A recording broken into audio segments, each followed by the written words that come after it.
3天连假来到，民众南来北往，搭高铁返乡出游。自从5月中疫情爆发，高铁取消自由座，如今过了4个多月，近期交通部向指挥中心提案，希望重新开放自由座。日前陈时中表示同意开放高铁自由座，但禁止站立搭乘，引发争议。不少民众质疑，难道是要通勤族大风吹，抢不到椅子就被赶下车吗？非常不方便，因为我没有办法事先去取得我要上下车的资讯，我可能是临时出差，买票都要提早买，不然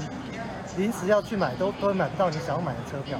所以对我们来说会比较困扰一点。有民众痛批，万一没座位，像是被淘汰下车，非常不便利。尤其高铁车票都是28天前开卖，如果要修改规范，也需要1个月调整，在执行上有难度。尤其以台北、台中往返来说，如果搭台铁区间车，因为没固定座位，搭的时间久，可以站着；反倒搭高铁自由座，搭乘时间短却不能站，标准不太相同。高铁公司也确实做了一些盘点跟